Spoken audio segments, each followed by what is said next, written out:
সম্মানিত কুল চাষি ভাইরা, আসসালামু আলাইকুম। এটা হলো আমার বল সুন্দরী ও ভারত সুন্দরী কুলের বাগান। এখন গাছগুলো অনেক বড় হয়ে গেছে, মনে হয় আর 2 মাস পরেই গাছে ফুল আসবে। যখন গাছে ফুল আসে তখন কিন্তু গাছ খুব দ্রুত বাড়ে। এরই মধ্যে আমার গাছগুলো একটার সাথে আরেকটা লেগে গেছে, আপনারা দেখতে পাচ্ছেন। আসলে কি করব এখন বুঝতে পারছি না। যদি কোনো অভিজ্ঞ কুল চাষি থাকেন তাহলে আমাকে একটু পরামর্শ দিতে পারেন। আমি এরই মধ্যে কিন্তু ঢাল ছাঁটাই করে 4টা-5টা এরকম করে ঢাল রেখেছি। এই যে, তারপরেও একটা গাছের সাথে আরেকটা একেবারে কাছাকাছি লেগে গেছে। আমার গাছের দূরত্ব হলো লাইন টু লাইন 14 ফুট, গাছ টু গাছ 14 ফুট। তারপরেও গাছের গ্রোথ একটু বেশি। সার কীটনাশক তেমন বেশি পরিমাণে দেই নাই। মার্চ এপ্রিলের দিকে একবার হালকা টিএসপি, ড্যাপ, এমওপি দিয়েছিলাম। আবার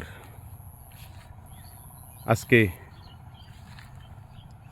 হালকা ইউরিয়া, তার সাথে পুরাডান এবং এমওপি প্রতিটা গাছে আনুমানিক 150-200 গ্রাম করে দিয়েছি। তারপরেও কিন্তু গাছগুলোর গ্রোথ অনেক বেশি। এরকম গাছের গ্রোথ বেশি হওয়াটা বুঝতে পারছি না ভালো না খারাপ। গত বছরও একটা গাছের সাথে আরেকটা গাছ লেগে একেবারে অন্ধকার হয়ে গিয়েছিল। সেজন্য আমি এইবার ডালপালা বেশি রাখিনি। এর মধ্যে আরও প্রয়োজন হলে কেটে ফেলবো। এই যে দেখতে পাচ্ছেন, এই গাছে 4টা মাত্র ঢাল আছে। এর পরেও যদি বেশি ঘন হয়ে যায়, এর মধ্যে আরেকটা কেটে ফেলবো। প্রয়োজন বোধে 2টা-3টা এসব রাখবো।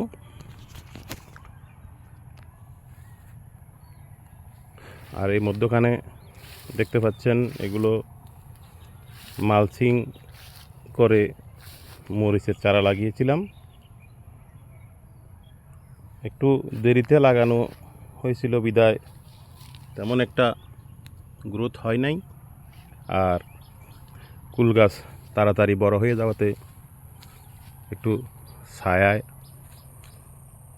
মরিচ গাছের তেমন একটা সুবিধা হচ্ছে না।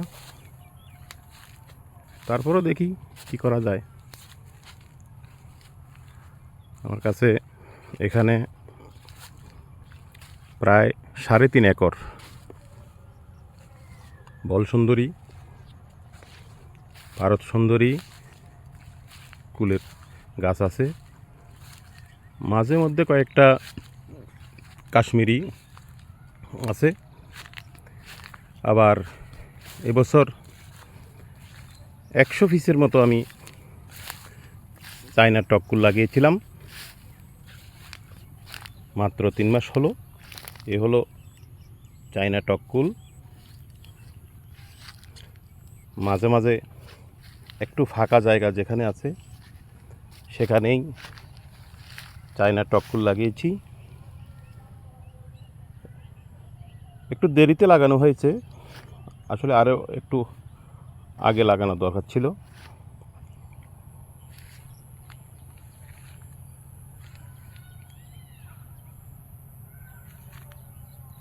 ইনশাল্লাহ আশা করি এবছর ভালো একটা রেজাল্ট পাবো।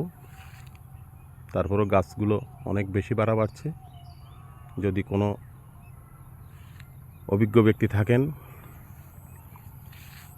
তাহলে আমাকে একটু পরামর্শ দিতে পারেন। এই মুহূর্তে আমার কী করা দরকার। ধন্যবাদ।